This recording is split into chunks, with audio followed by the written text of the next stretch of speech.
আজি হ'ল 11/8/2023 তাৰিখ। আজিৰ দিনটো ওদালগুৰি জিলাৰ মাজুলী চাহ বাগিচাত অসম চাহ মজদুৰ সংঘ মঙলদৈ শাখাৰ উদ্যোগত মাজুলী প্ৰাথমিক সমিতিৰ সহযোগত 16 দফীয়া দাবীক লৈ বাগিচাৰ মুখ্য কাৰ্যালয়ৰ সন্মুখত 1 ঘণ্টীয়া ধাৰণা কাৰ্যসূচীৰ কিছু দৃশ্য দেখিবলৈ পোৱা গ'ল।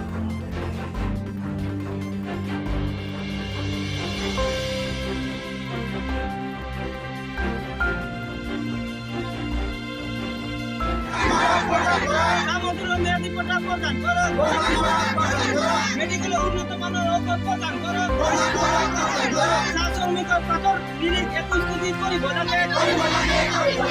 শ্রমিকের পাথর লিরিক 21 কেজি করিব লাগে। শ্রমিকের দৈনিক মজুরি 351 টাকা হব লাগে। এখন সামগ্রিক সংঘ জিন্দাবাদ।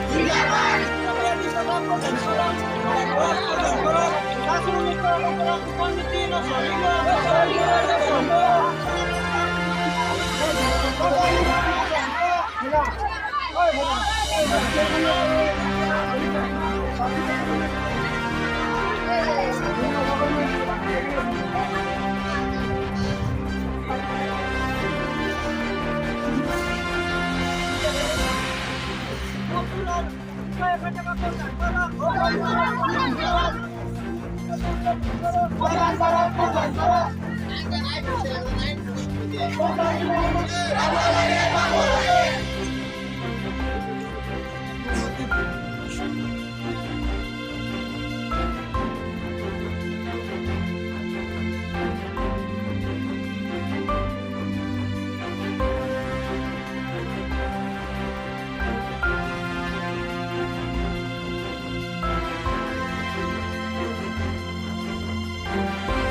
আজি আমি মাজুলী চাহ বাগিচাত অসম চাহ মজদুৰ সংঘ প্ৰাথমিক হৈ আজি ধৰ্ণা কাৰ্যসূচী আগবঢ়াইছোঁ আৰু ইতিমধ্যে আমাৰ ধৰ্ণা কাৰ্যসূচী হৈ গ'ল। সাহেবক মেমৰেণ্ডাম দিয়া হ'ল। আমাৰ 16 দফীয়া দাবী আজি মানে পূৰণ কৰিবলৈ আমি আহ্বান জনালোঁ মেনেজাৰক, আৰু মেনেজাৰে ৰিচিভ কৰি দিলে আৰু এইটো কপি আমি আমাৰ মুখ্যমন্ত্ৰী মহোদয়লৈ প্ৰেৰণ কৰিম।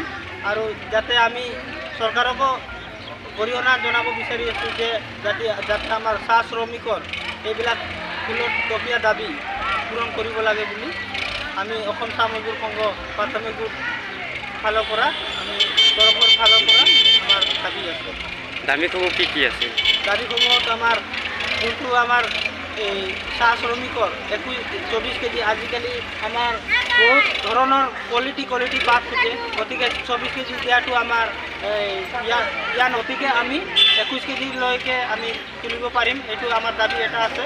আৰু আমাৰ 351 টকা দৰমহা হ'ব লাগে, যাতে আমাৰ চাহ শ্ৰমিকৰ ওপৰত বহুত কষ্ট আমি পাই আছোঁ দৰমহা কম কাৰণে, গতিকে আমাৰ 351 টকা দৰমহা হ'ব লাগে। আৰু তৃতীয়তে আমাৰ যোনটো মেডিকেলত মানে উন্নত মানৰ ঔষধ পাতি নাহে, ইয়াতে যোনটো চৰকাৰী আহে এইটোৱেই, গতিকে আমাৰ উন্নত মানৰ ঔষধ পাতি দিব লাগে।